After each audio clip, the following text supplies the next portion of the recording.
Welcome to my retro overnighter. I've set up my camp here, and most of the gear I'm using is from the 1950s, 60s and 70s. Some of the stuff I don't know exactly how old it is. But, got my canvas frame pack there. Good old ferry down lumberjack. Nothing flash about that, just a sack with a alloy frame. It's quite cutting edge for its day. It's got a hip belt and all sorts of good stuff. Not a lot else. The frame's made out of alloy and it's quite light. Probably lighter than most modern internal frame packs. A lot of it's because it doesn't have all the zips and stuff. Here's my one-man bivvy. And you may say, oh, that's not old. Well, let's see if I can get it in the shot. And at its time it was cutting edge. It's waterproof. And they worry about seam sealing, and they used materials that are waterproof, and the way they built them, they didn't leak. The floor's quite heavy duty, and overall she weighs about 1.4 kilos with the poles and everything, so it's still quite light. It's just strictly a one-man setup, and it was made in about 1971 or 72. Come around, show you inside.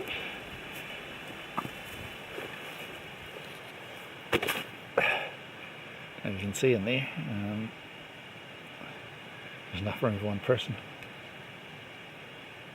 And in there I've got my retro sleeping bag. It's from the 1960s. It was actually originally made in the 1950s, this model, and it was the one that Hillary took when he went up Everest. So it's quite a famous model, really, and mine's complete with the I don't know if you can see that.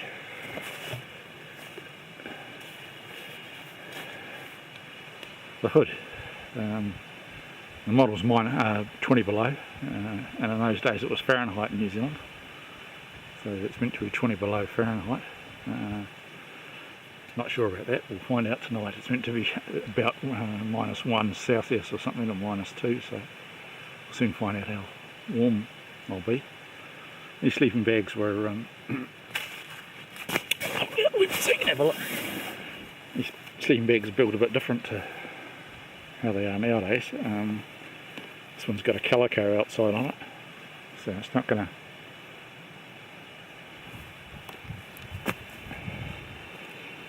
go up in flames the first time it gets a spark on it. And the overall design was quite a bit different. This one looks though it hasn't got any baffles in it, but it's actually got lots of little compartments inside it. It's called box wall construction.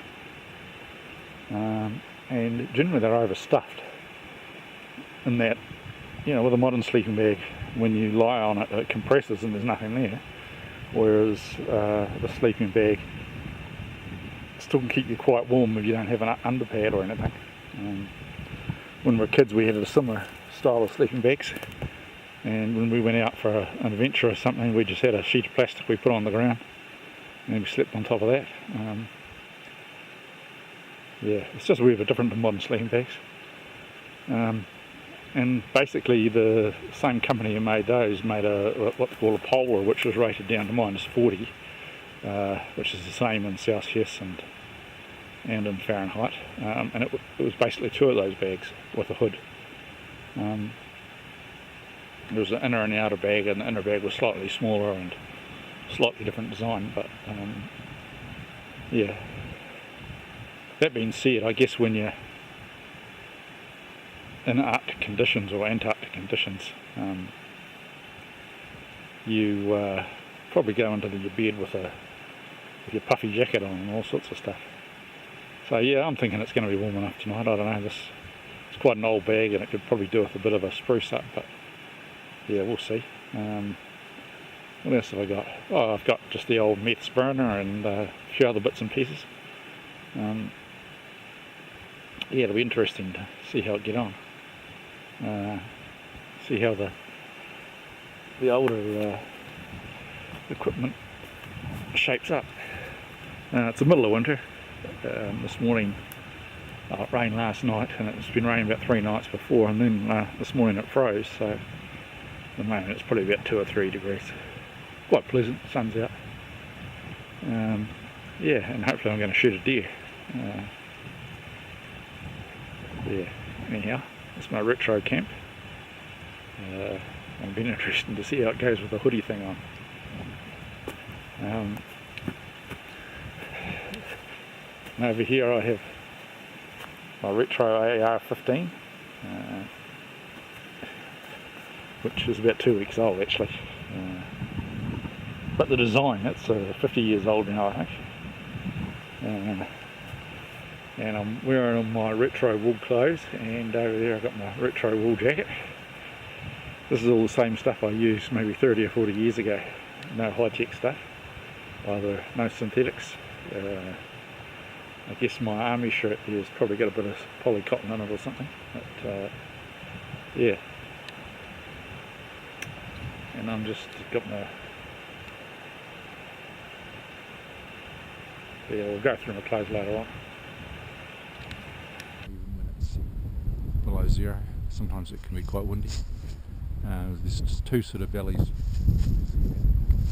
meet in one, and just with the cooling and heating during the day, it seems to create a breeze.